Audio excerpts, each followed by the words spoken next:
ನಮಸ್ತೆ ಮಿತ್ರರೇ, ನೀವೆಲ್ಲ ಹಲಸಿನ ಹಣ್ಣಿನ ದೋಸೆಯನ್ನು ತಿಂದಿರುವಿರಿ. ಇವತ್ತು ನಾನು ಹಲಸಿನ ಹಣ್ಣಿನ ತುಪ್ಪ ದೋಸೆಯನ್ನು ಮಾಡ್ತಿದ್ದೇನೆ. ಇದಕ್ಕೆ ಫರ್ಮೆಂಟೇಷನ್ ಅಗತ್ಯ ಉಂಟು.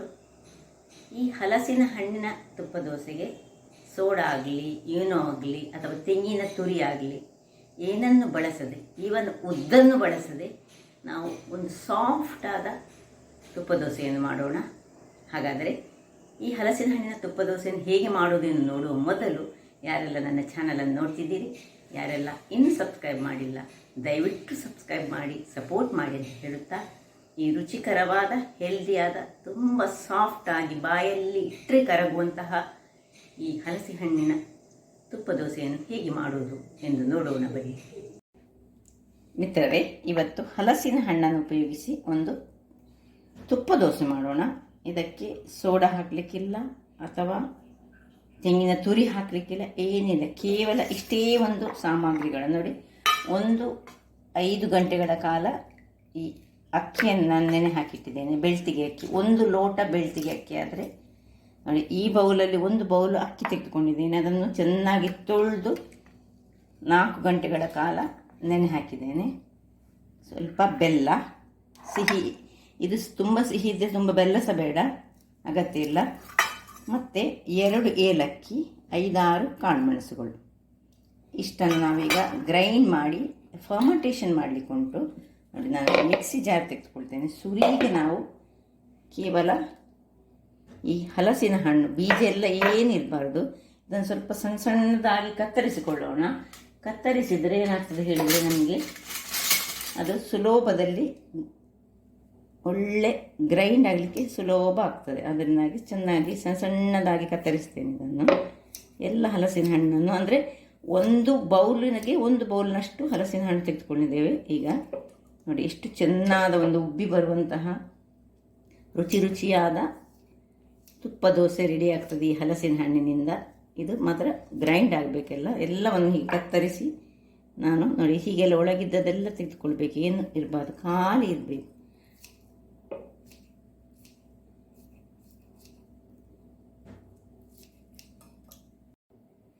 ನೋಡಿ, ಎಲ್ಲ ಕತ್ತರಿಸಿ ಆಯಿತು. ಎಲ್ಲ ಪೀಸ್ಗಳ ಕತ್ತರಿಸಿ ಇಷ್ಟು ಇಲ್ಲಿ ಕಾಣಿದ್ರೆ ಇಷ್ಟ ಆಯಿತು. ಈಗ ಇದಕ್ಕೆ ಈ ಬೆಲ್ಲವನ್ನು ಹಾಕೊಳ್ಳೋಣ.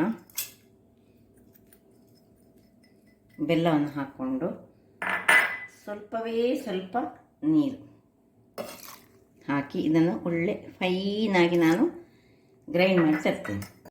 ವೀಕ್ಷಕರೇ, ಇಲ್ಲಿ ನೋಡಿ, ಗ್ರೈಂಡ್ ಆಗಿ ಈಗ ಫೈನಾದ ಗ್ರೈಂಡ್ ಆಯಿತು ನೋಡಿ. ಈಗ ನೋಡಿ, ನಿಮ್ಗೆ ಕಾಣಿಸ್ತಲ್ಲ ಹೇಗೆ ನೋಡಿ, ಮೇಲೆ ಸಹ ಎಷ್ಟು ಗ್ರೈಂಡ್ ಉಂಟು, ಸಹ ಉಂಟು ನೋಡಿ. ಒಳ್ಳೆ ಒಂದು ತುಂಡು ಸ್ವಲ್ಪ ಸಹ ಇರ್ಬಾರ್ದು, ಯಾಕಂದರೆ ತುಂಡಿದ್ರೆ ಆ ತುಪ್ಪ ದೋಸೆ ಒಳ್ಳೆಯದಾಗಿ ಬರೋದಿಲ್ಲ. ನಾವು ಹೀಗೆ ಇದರ ದೋಸೆ ಮಾಡುವಾಗ ತೆಂಗಿನ ತುರಿ ಎಲ್ಲ ಹಾಕಿ ಮಾಡ್ತೇವಲ್ಲ, ಆಗ ಫರ್ಮೆಂಟೇಷನ್ ಎಲ್ಲ ಮಾಡೋದಿಲ್ಲ. ಬಟ್ ಒಂದು ಸಣ್ಣ ತುಂಡಿದ್ರೆ ಸಾಕ್ತದೆ. ಆದರೆ ಈ ಒಂದು ತುಪ್ಪ ದೋಸೆಗೆ ಒಂದು ಚೂರು ಸಹ ಪೀಸಸ್ ಏನಿರಬಾರ್ದು. ಈಗ ಈ ಒಂದು ಇದಕ್ಕೆ 2 ಏಲಕ್ಕಿಯನ್ನು ನಾನು ಹೀಗೆ ನೋಡಿ, ಇದರ ಬೀಜವನ್ನು ಹಾಕ್ಕೊಳ್ತಿದ್ದೇನೆ. ಸಿಪ್ಪೆ ಬೇಡ, ಖಾಲಿ ಬೀಜ. 1, 2 ಎಷ್ಟು ನಿಮಗೆ ಬೇಕಷ್ಟನ್ನು ಹಾಕ್ಕೊಳ್ಬೋದು. ಫ್ಲೇವರ್ ತುಂಬ ಆದರೆ ಹೆಚ್ಚು ಹಾಕ್ಬೋದು. ಇದು ಸ್ವಲ್ಪ ನಮಗೆ ಫ್ಲೇವರಿಗೆ ನಾವು ಹಾಕ್ಕೊಳ್ಳೋದು. ಇದೀಗ ನೋಡಿ, ಇಲ್ಲಿ 10 ಕಾಳು ಮೆಣಸನ್ನು ಹಾಕ್ಕೊಳ್ತಿದ್ದೇನೆ. ನಮಗೆ ಏನು ಅಜೀರ್ಣ ಆಗಬಾರ್ದು ಹೇಳಿ ಇದು ಕಾಳು ಮೆಣಸು. ಇನ್ನು ಸ್ವಲ್ಪವೇ ಸ್ವಲ್ಪ, ಯಾವಾಗಲೂ ನಾವು ಈ ಕಾಳು ಮೆಣಸು ಹಾಕುವಾಗ ಅದರೊಟ್ಟಿಗೆ ಅಬ್ಸಾರ್ಪ್ಷನ್ ಆಗಲಿಕ್ಕೆ ಈ ಒಂದು ಹಳದಿ, ಸ್ವಲ್ಪ ಒಂದು ಪಿಂಚ್ ಆಫ್ ಹಳದಿ ಹಾಕ್ಕೊಳ್ಬೇಕು ಯಾವಾಗಲೂ. ಇನ್ನು ಇದಕ್ಕೆ ಈ ಅಕ್ಕಿಯನ್ನು ಹಾಕೊಳ್ಳೋಣ. ನಾನು ಸ್ವಲ್ಪ 1 ಲೋಟದಷ್ಟು ಅಕ್ಕಿ ತೆಗೆದುಕೊಂಡೋದ್ರಿಂದ ಒಂದೇ ಸರ್ತಿಗೆ ಇದು ಆಗ್ತದೆ. ಈಗ ಸುರಿಗೆ ಇದರೊಟ್ಟಿಗೆ ನೀರು ಹಾಕ್ಕೊಂಡು ಮಾಡಬಾರ್ದು, ಯಾಕಂದರೆ ತುಂಬ ನೀರು ಸಹ ಆಗಬಾರ್ದು. ನಮಗೆ ಸ್ವಲ್ಪ ಹಿಟ್ಟು ದಪ್ಪ ಬೇಕು. ಅದರಿಂದಾಗಿ ಇಷ್ಟನ್ನು ಜಸ್ಟ್ ಸ್ವಲ್ಪ ಉಪ್ಪನ್ನು ಹಾಕಲಿಕ್ಕೆ ಸಹ ಈಗ ಇಲ್ಲ, ಉಪ್ಪು ಸಹ ಈಗ ಹಾಕೋದಲ್ಲ, ಉಪ್ಪು ನಾಳೆ ಬೆಳಿಗ್ಗೆ ಹಾಕಲಿಕ್ಕೆ. ಈಗ ಇಷ್ಟನ್ನು ನಾನು ಗ್ರೈಂಡ್ ಮಾಡಿ ತರ್ತೇನೆ. ಎಷ್ಟು ಫೈನ್ ಪೇಸ್ಟ್ ಆಗಬೇಕಂತ ತೋರಿಸ್ತೇನೆ. ವೀಕ್ಷಕರೇ, ಇಲ್ಲಿ ನೋಡಿ, ಎಷ್ಟು ಫೈನಾದ ಪೇಸ್ಟ್, ಅಂದರೆ ಹೇಗೆ ಕ್ರೀಮಿಯಾಗಿ ಬಂತು ನೋಡಿ ಅಂತೆ. ಹೀಗೆ ಬರಬೇಕು, ಕ್ರೀಮಿಯಾಗಿ ಬರಬೇಕು. ಮತ್ತು ನಾವು ಈಗ ಹಲಸಿನ ಹಣ್ಣನ್ನ ಕಡುಬು ಮಾಡುವಾಗ ನಾವು ಇಷ್ಟು ಫೈನ್ ಗ್ರೈಂಡ್ ಮಾಡೋದಿಲ್ಲ. ಯಾಕೆ ಹೇಳಿದರೆ ಅದಕ್ಕೆ ಫೈನ್ ಗ್ರೈಂಡ್ ಬೇಡ. ಇದು ಮಾತ್ರ ಒಳ್ಳೆ ಫೈನಾಗಿ ಗ್ರೈಂಡ್ ಆಗಿಬಿಟ್ರೆ ಮಾತ್ರ ಈ ಹಲಸಿನ ಹಣ್ಣಿನ ತುಪ್ಪ ದೋಸೆ ಬಹಳ ಚೆನ್ನಾಗಿ ಬರುವುದು. ನೋಡಿ, ಹೀಗೆ ಕ್ರೀಮಿ ಟೆಕ್ಸ್ಚರ್ ನಿಮಗೆ ಕಾಣ್ಬೋದು. ನೋಡಿ, ಕ್ರೀಮಾಗಿ ಉಂಟು.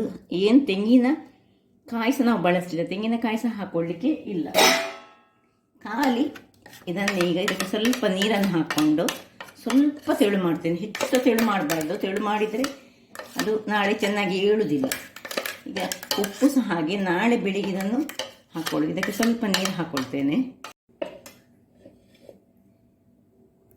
ಸ್ವಲ್ಪ ಹೆಚ್ಚು ನೀರು ಹಾಕೊಳ್ಳೋದು ಬೇಡ, ನಾನು ಹೇಳಿದೆ ಅಲ್ಲ ತುಂಬ ನೀರು ಹಾಕಬಾರ್ದು ಅಂತ. ನೋಡಿ, ಸ್ವಲ್ಪ ಒಂದು ಅರ್ಧ ಗ್ಲಾಸ್ನಷ್ಟು ನೀರು. ಇದನ್ನು ಜಸ್ಟ್ ಒಂದು ತೊಳಿಲಿಕ್ಕೆ ಮಾತ್ರ ನೀರನ್ನು ಹಾಕ್ತಿದ್ದೆ ನಾನು.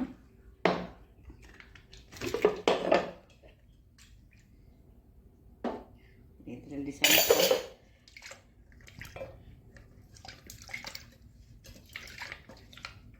ಈ ಬ್ಲೇಡ್ಗಳಲ್ಲಿ ಹಿಡಿದುಕೊಳ್ತದೆ, ಯಾಕಂದರೆ ಇದು ಹಲಸಿನ ಹಣ್ಣಲ್ಲ, ಅದರಿಂದಾಗಿ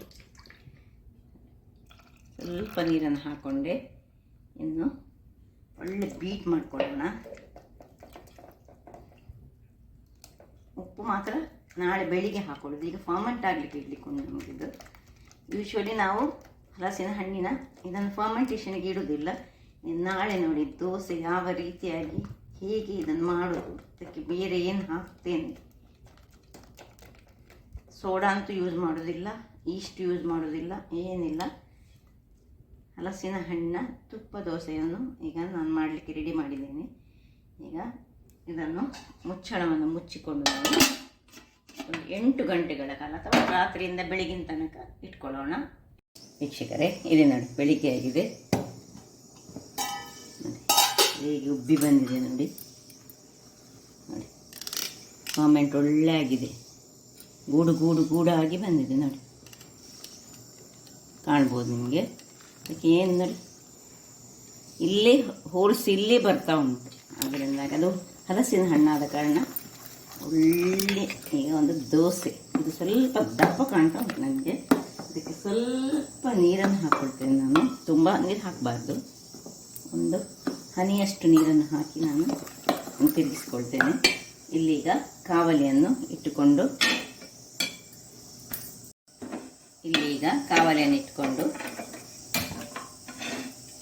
ಅದು ಬಿಸಿ ಆಗುವಾಗ ಇದಕ್ಕೆ ಆಗ ನಿನ್ನೆ ನಾವು ಉಪ್ಪು ಹಾಕೊಳ್ಳಿಲ್ಲ, ಅದರಿಂದಾಗಿ ನಾವು ಪುಡಿ ಉಪ್ಪನ್ನು ಯೂಸ್ ಮಾಡುವ.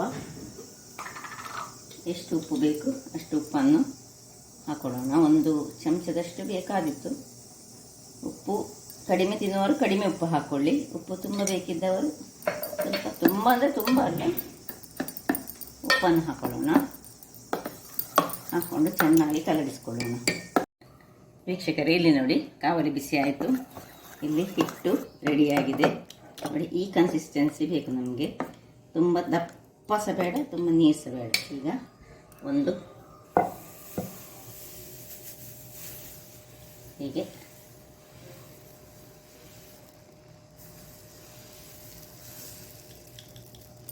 ಮಾಡಿ, ತುಪ್ಪ ದೋಸೆ ಆದ ಕಾರಣ ಧಾರಾಳವಾಗಿ ಸ್ವಲ್ಪ ತುಪ್ಪವನ್ನು ಸುರಿಗೆ ಸೈಡ್ಸಿಗೆ ಹಾಕೊಳ್ಳೋಣ. ಮತ್ತು ನಡುವಲ್ಲಿ ಎಷ್ಟು ಬೇಕು ಅಷ್ಟು ತುಪ್ಪವನ್ನು ಹಾಕ್ಕೊಂಡು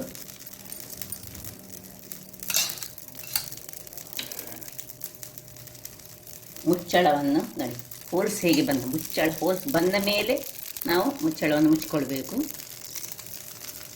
ಮುಚ್ಚಳವನ್ನು ಮುಚ್ಚಿ ಬೇಯಿಸ್ಕೊಳ್ಳೋಣ. ವೀಕ್ಷಕರೇ, ಇಲ್ಲಿ ನೋಡಿ ಏನು ಚೆನ್ನಾಗಿ ಬಂತು ನೋಡಿ. ಈಗ ನೋಡಿ, ಇದನ್ನು ಅಡಿ ಮೇಲೆ ಏನು ಮಾಡಲಿಕ್ಕಿಲ್ಲ ನೋಡಿ,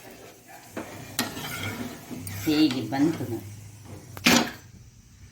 ಅದೇ ರೀತಿ ಇನ್ನೊಂದು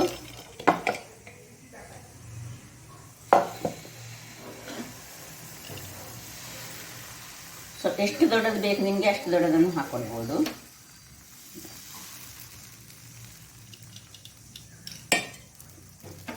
ಇನ್ನು ತುಪ್ಪವನ್ನು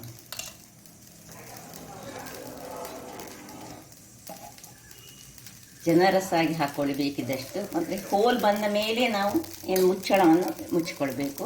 ಆಗ ಒಳ್ಳೆ ಚೆನ್ನಾದ ಹೋಲ್ ಬರ್ತದೆ. ಸುರಿಗೆ ಒಳ್ಳೆ ಹೈ ಫ್ಲೇಮಲ್ಲಿ ಇಡಬೇಕು ಮತ್ತು ಸಣ್ಣ ಫ್ಲೇಮ್ ಮಾಡಿಕೊಳ್ಬೇಕು. ನೋಡಿ, ಹೋಲ್ ಬರಲಿಕ್ಕೆ ಶುರುವಾಯಿತು. ಈಗ ಮುಚ್ಚಳವನ್ನು ಮುಚ್ಚಿ ಸಣ್ಣ ಉರಿಯನ್ನು ಮಾಡಿಕೊಡೋಣ. ವೀಕ್ಷಕರೇ, ಇಲ್ಲಿ ನೋಡಿ, ಎರಡನೇ ದೋಸೆ ಸಹ ರೆಡಿ ಆಯಿತು.